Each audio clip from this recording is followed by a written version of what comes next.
동행하시는 성령님. 예수님께서 바로 앞서서 어떤 말씀을 하셨냐면 요한복음 15장 18절 말씀에 보면 세상이 예수님을 미워하기 때문에 너희도 미워할 것이다. 19절에 내가 너희를 택하였기 때문에 세상이 너희를 미워할 것이다.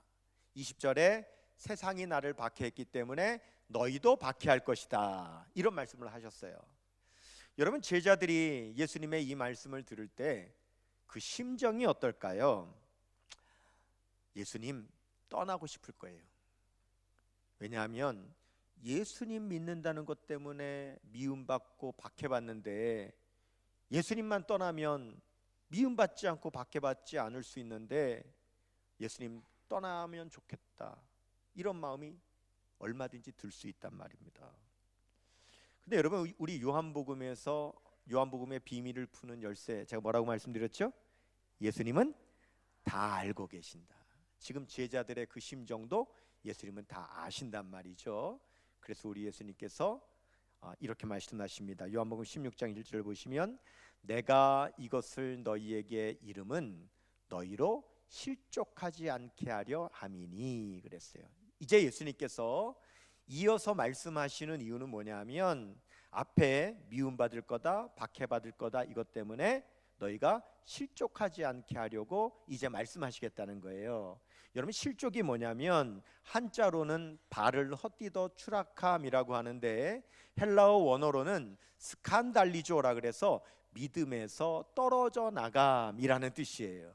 예수님 믿는 것 때문에 세상에서 미움받고 박해받으니까 사람들의, 이 제자들의 마음에 실족하는 마음, 나 그냥 믿음에서 떨어져 나갈래, 미움받고 싶지 않아, 박해받고 싶지 않아, 그런 마음이 생긴다라는 거죠. 그래서 우리 예수님께서 그 실족하지 않게 하려고 말씀을 주신다는 거예요. 그러면 실족하지 않는 방법이 도대체 뭘까요? 그런데 예수님께서 실족하지 않게 하기 위해서 말씀을 주시겠다고 했는데 이어서 하시는 말씀을 보면 더 심각해요. 16장 2절 보십시오. 사람들이 너희를 출교할 뿐 아니라 때가 이르면 물은 너희를 죽이는 자가 죽일 거라는 거예요. 근데 그 죽이는 자가 생각하기를 이것이 하나님을 섬기는 일이라 하리라, 이러면서 죽일 거라는 거죠. 여러분, 혹시 떠오르는 사람 없으세요? 바울 되기 전에 사울을 생각해 보세요.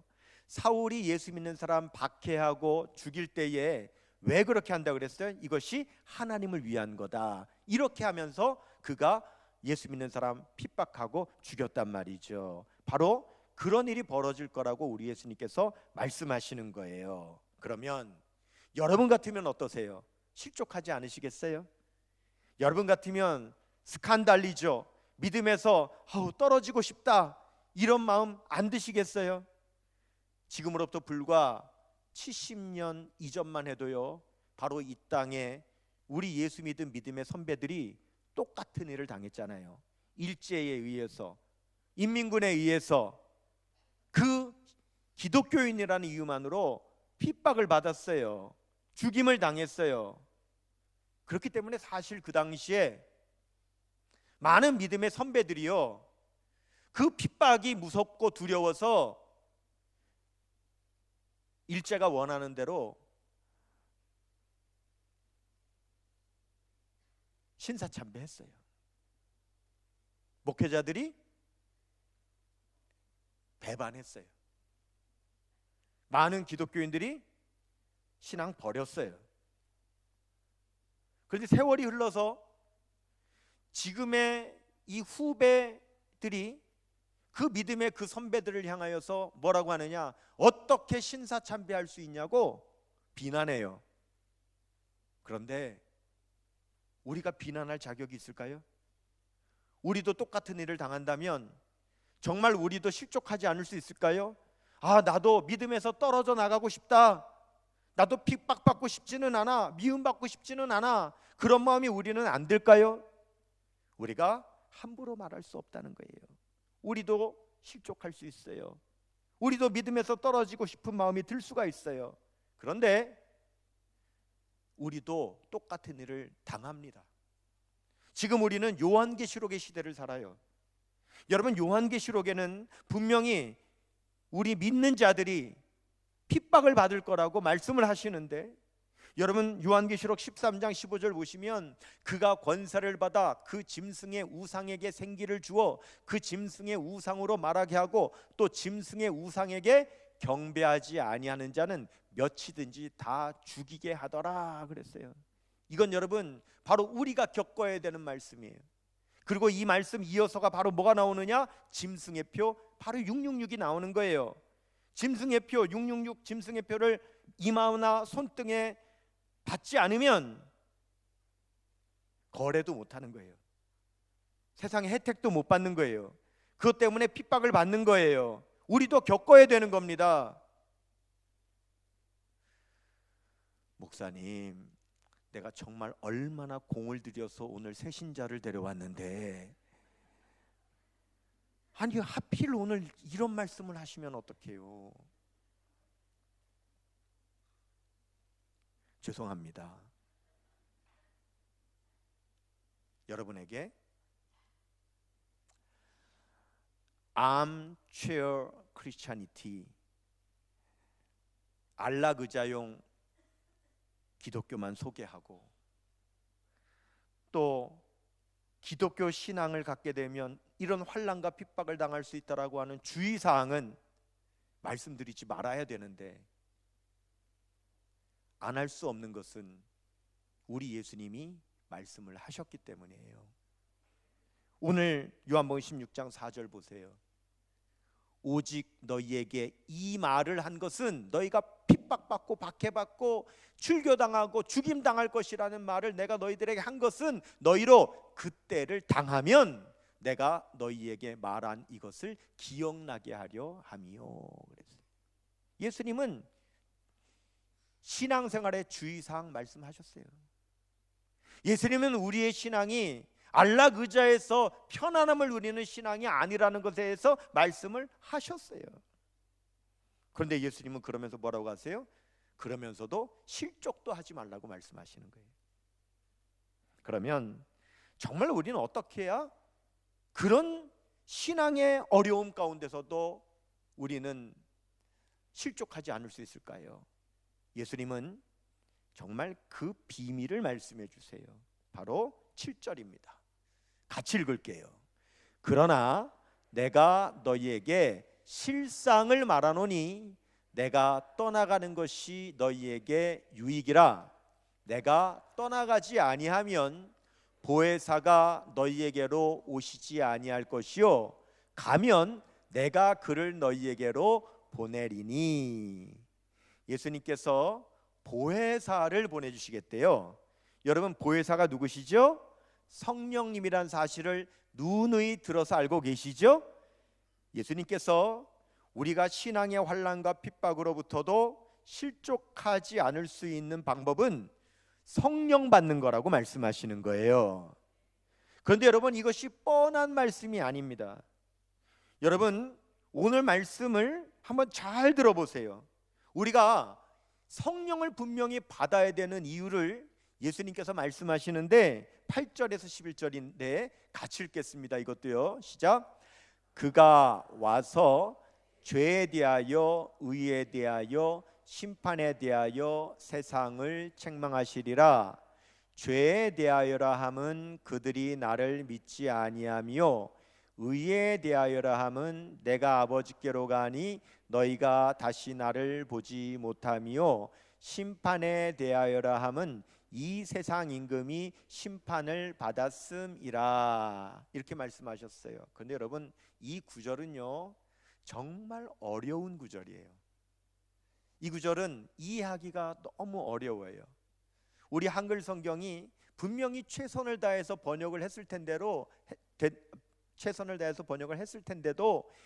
읽어도 무슨 말인지를 모르겠어요. 꽉 막혀 있는 말씀이에요. 그런데 여러분, 오늘 이 말씀이 뚫려져야 돼요. 이 말씀이 뚫려져야 여러분 은혜가 들어와요. 그래서 여러분, 우리가 오늘 꼭 이 말씀을 이해하고 이 말씀을 뚫어야 되는데, 자, 여러분, 이 말씀이 어떤 말씀이냐? 우리는요 예수님을 믿는다는 이유만으로 세상에서 미움받고 핍박을 받을 수 있어요. 그런데 너무 억울한 일이죠. 그건 실제로 보세요. 지금 현재도요, 북한에 있는 지하교회, 중국에 있는 가정교회, 불교권에서, 공산권에서, 회교권에서 예수님을 믿는 수많은 기독교인들이 오직 예수를 믿는다는 그 이유 때문에 미움을 받고 핍박을 당하고 손해를 보고 살아요. 맞지요? 여러분 얼마나 억울하겠어요.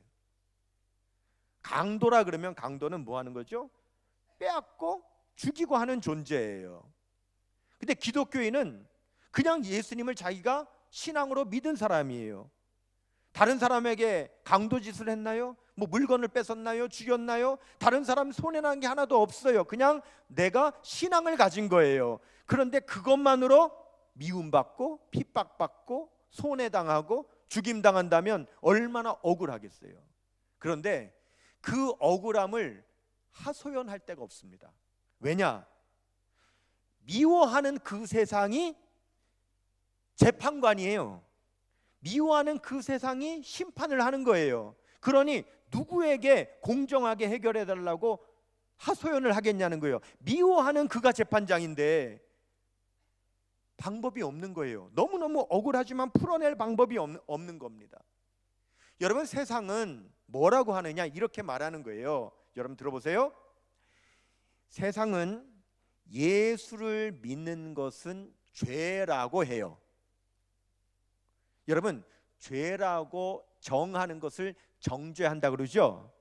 그래서 세상은 예수 믿는 것을 정죄해요. 그리고 세상은 예수 믿는 것을 정죄한 것은 정의라고 해요. 정의롭다고 해요. 옳은 일을 한 거라고 해요.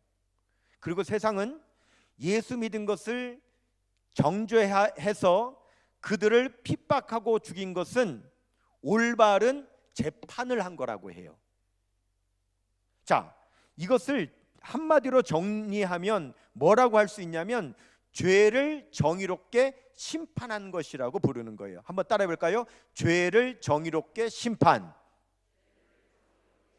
네, 이것이 세상이 하는 주장이에요. 그러니까 예수 믿는다는 사람을, 예수 믿는 것을 죄를 정하고 그 다음에 재판에서 핍박하고 죽인 것이 뭐 한 거라고요? 죄를 어떻게 정의롭게 뭐 한 거라고?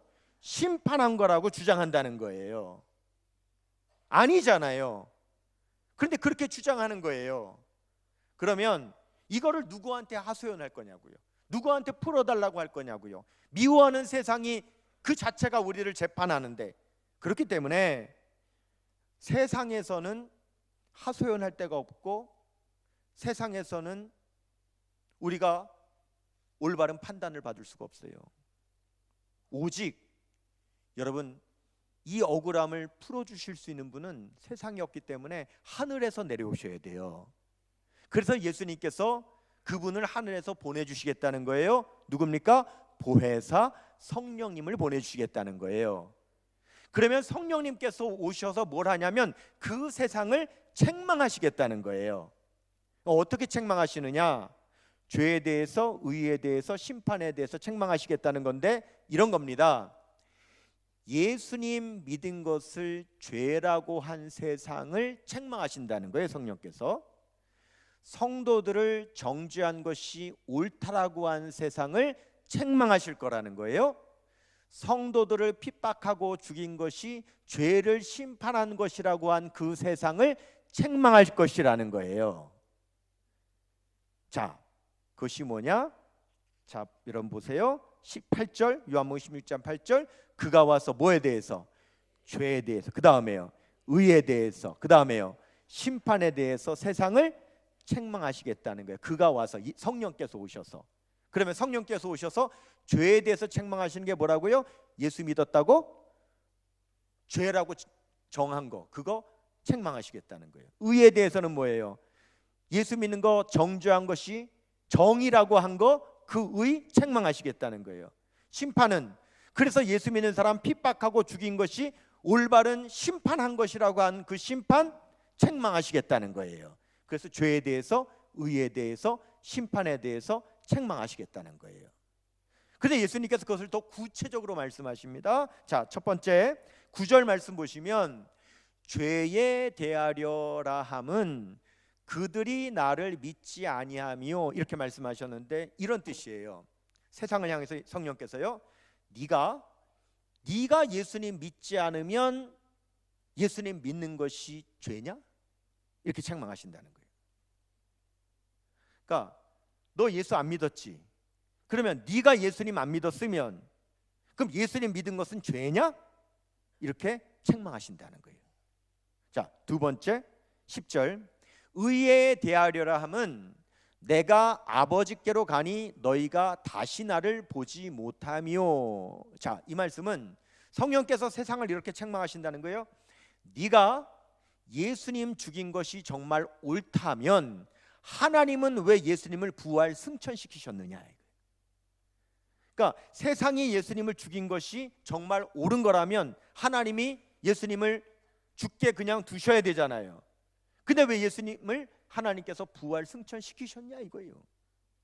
자, 세 번째 11절 보세요.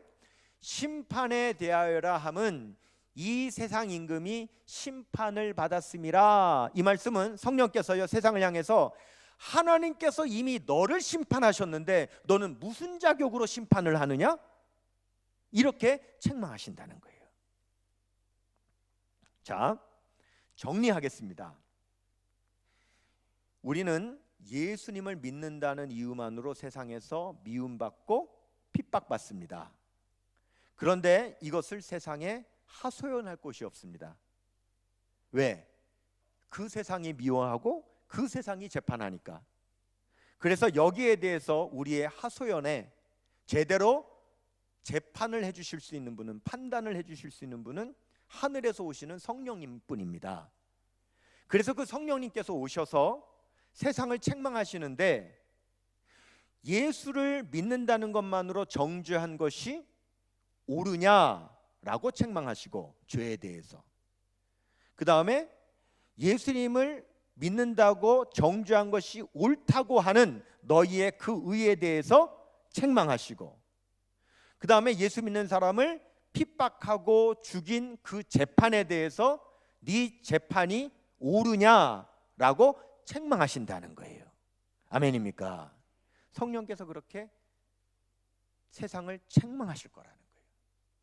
그래야 예수 믿기 때문에 핍박당하고 죽임당하는 우리의 억울함이 풀어지는 거예요. 그래서 성령님을 위로자라고 하잖아요. 억울함을 풀어주시기 때문에, 불의한 세상에 대해서 책망하시기 때문에 우리는 성령님으로 위로를 받는 거예요. 자, 여러분 보세요. 어떤 심판자가 있어요. 이 심판자가 어떤 일을 정죄했어요. 죄가 있다고. 그리고 형벌을 선고합니다. 사형이라고. 그리고 그 사형을 집행했습니다. 그래서 죽었어요.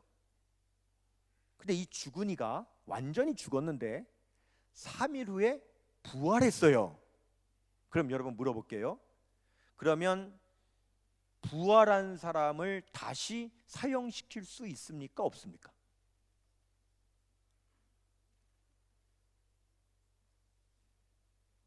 여러분 보세요. 벌금 다 물었어요. 그러면 또 벌금 물을 수 없지요. 징역 다 살았어요. 그러면 다시 징역 살게 할 수 없지요. 자, 사형시켰어요. 그래서 완전히 죽었어요. 그런데 다시 살아났어요. 그러면 또 사형시킬 수 있나요?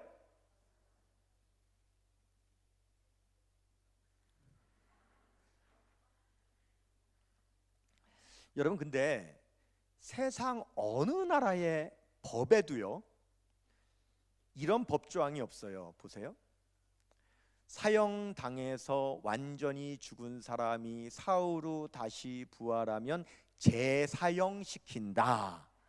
형법 몇 조 몇 항 이런 법이 세상에 없어요. 그럼 여러분 이런 법을 왜 안 만들어 놨을까요?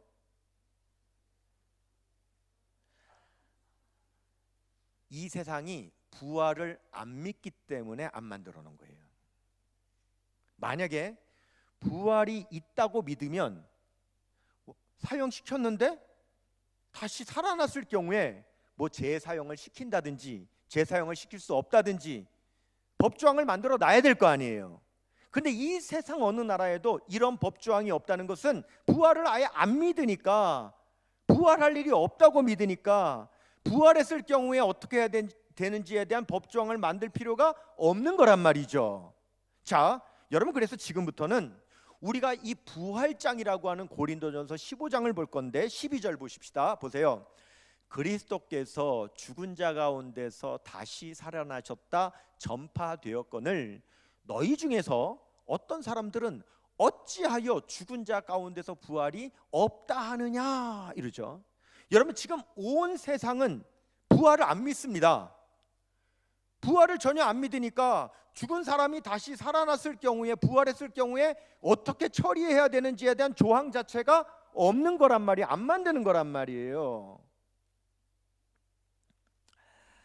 만일 그런데 여러분 이렇게 생각해 볼게요. 세상이 예수 믿는다는 것 때문에 정죄하고 사형을 언도하고 사형을 집행해서 죽였어요.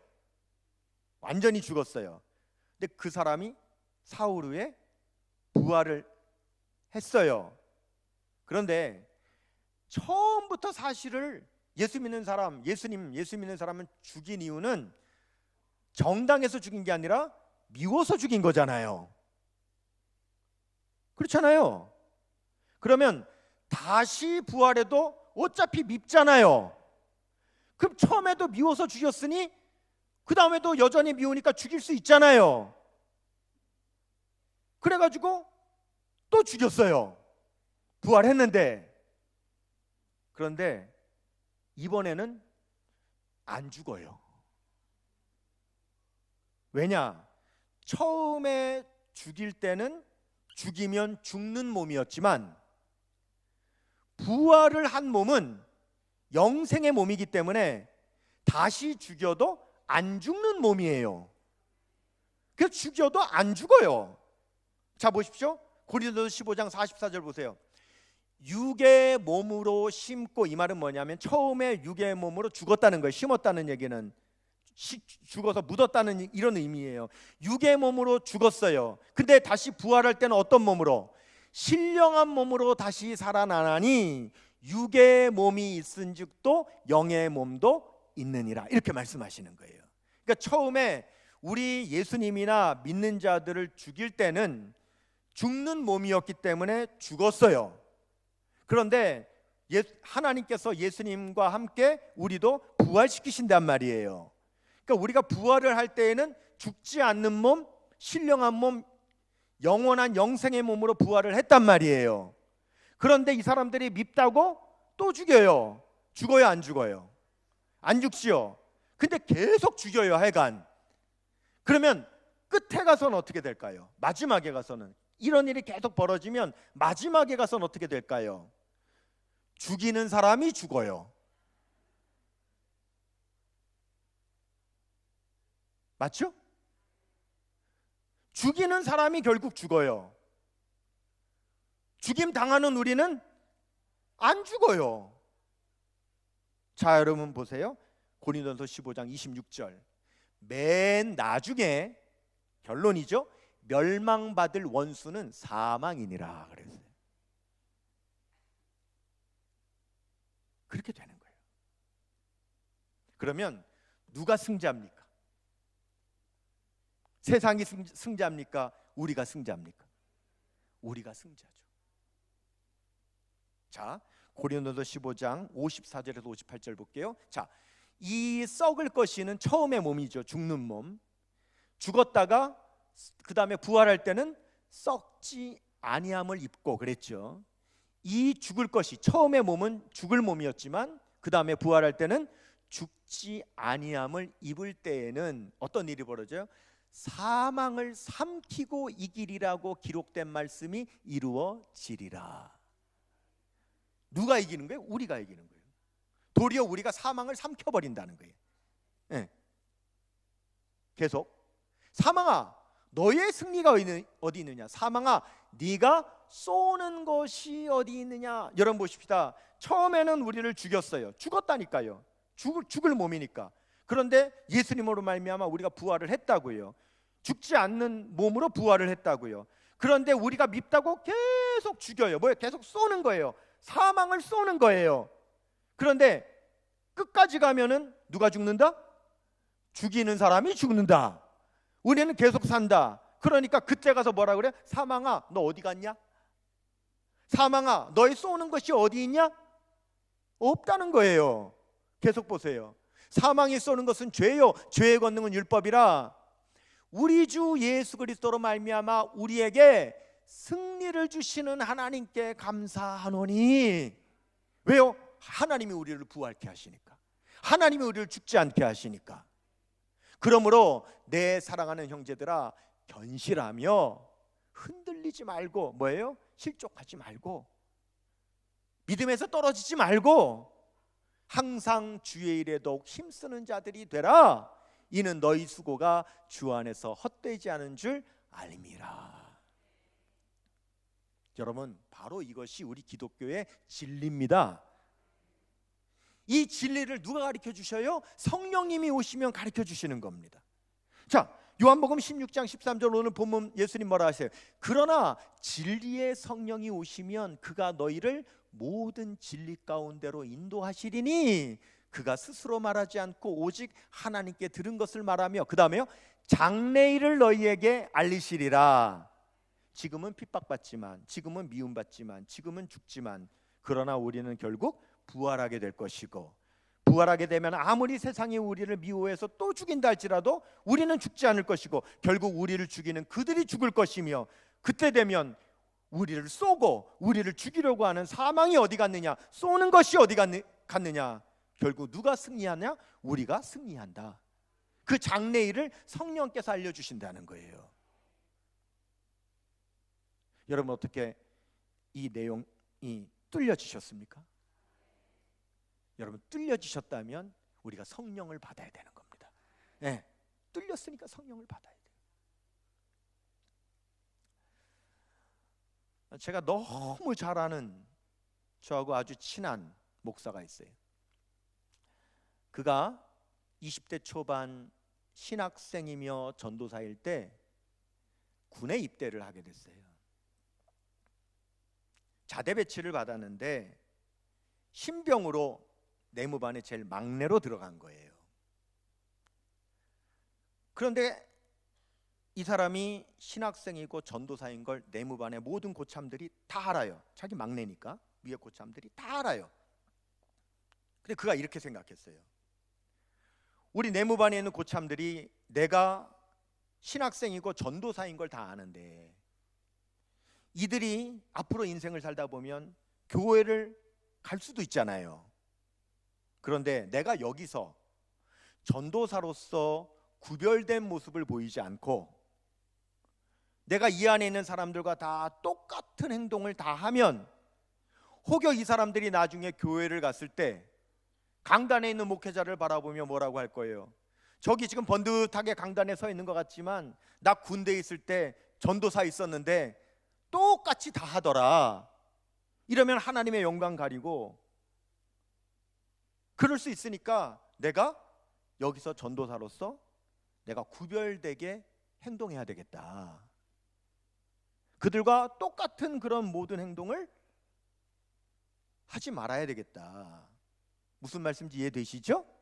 그렇게 결심을 하고 그렇게 행동을 하는 거예요. 안에서는 쉬는 시간이면 뭐 성경을 본다든지, 만약에 밖에 나갈 일이 있으면, 같이 나갈 일이 있으면 그들이 원하는, 그들이 가려고 하는 곳에 가지 않는다든지, 전도사로서 다 전도사인 줄 아니까 구별된 행동을 하는 거예요. 그런데 그 안에 있는 그 고참들, 여러분 그들이 군인이고 고참이래 봐야 20대 초반의 어린 청년들에 불과한 거예요. 근데 그 가운데 이 신학생 전도사의 그 모습이 아주 밉게 보였던 고참들이 있었던 거예요. 그냥 그 자체가 너무너무 미운 거예요. 그래서 이들이 훈련을 핑계로 이 신학생 전도사 이 신참을 괴롭히는 거예요. 그 부대가 신병 훈련소 부대예요. 그래서 이 전도사가 하는 일이 뭐냐면, 같이 하는 일이 뭐냐면 신병 훈련소 조교예요. 조교 중에서도 화생방 훈련을 맡은 조교예요. 그러니까 점심을 먹으면 뒤에 한 30분 점심시간이 남잖아요. 그러면 그때 훈련이라는 핑계로 이 전도사를 가스실로 데리고 들어가 가지고 머리를 박게 하고 가스를 피워놓고 나가서 문을 걸어 잠그는 거예요. 여러분, 이 가스가 시에스탄이라고 하는데 피워놓으면 순식간에 인간이 겪을 수 있는 모든 고통을 그냥 다 겪는 거예요. 막 눈물, 콧물, 뭐 말할 것도 없고, 그 고통은 이루 말할 수가 없는 거예요. 그런데 그거를 머리를 박아놓고 밥을 먹자마자 그 탄을 피워놓고는 문을 잠그고 나가버리니 방금 먹은 음식을 다 토하는 거예요. 그런데 훈련이라고 핑계를 댔지만 아니라는 걸 알았어요. 왜요?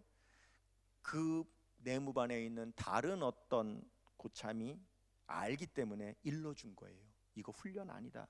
네가 전도사기 때문에 하는 그런 구별된 행동이 너무 미워서 너를 괴롭히는 거다.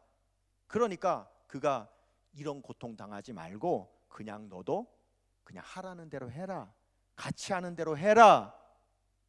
그런데 이 전도사의 마음 가운데, 만일 내가 나중에 목회하느라고 강단에 섰는데 저 사람들이 우리 교회도 올 수 있는데 우리 교회 와서 뭐라고 하겠나? 저 있는 목사 나하고 같은 내무반에 있었는데 전도사라고 하면서 똑같이 다 했다라고 하면 하나님 영광 가리고 그를 구원할 수 있겠는가? 그러면 안 되겠다. 고통스럽지만 그러면 안 되겠다 하고 견디는 거예요. 그런데 그 안에 계속 가둬놓고 탄을 피우고 그렇게 고통을 주니까 이 어린 신학생 전도사가 그 안에서 하나님 앞에 기도하는 거죠. 하나님 도와주세요. 하나님 이겨낼 수 있게 해주세요. 막 기도를 하는데, 그런 극한의 상황에서 하나님을 의지하여 기도하니까 그 가스실 안에서 이 전도사가요 성령의 불을 받은 거예요. 성령의 불. 성령의 그냥 불을 받아버린 거예요. 그런데 어떻게 됐느냐? 그 사실을 최고참이 알아버린 거예요. 일부러 못되게 하느라고, 일부러 괴롭히느라고 그렇게 한다는 것을 최고참이 알아버린 거예요. 그래서는 그 괴롭힌 사람들에게 야단치는 거예요. 이가 전도사라는 이유로, 지금 구별된 행동을 한다는 이유로, 훈련을 핑계로, 이런 훈련이 있지도 않은데 이렇게 할 수 있느냐고 막 야단을 치는 거예요. 막 어떻게 너희들이 그럴 수 있냐고. 그리고 사과하라고. 그리고는 그 내무반에 이 신병 자기 신앙 때문에 지키는 것에 대해서 다 인정해 주라고. 그거 가지고 괴롭히지 말라고. 그래서 그 문제가 싹 해결되는 일이 일어났다라고 하는 거예요.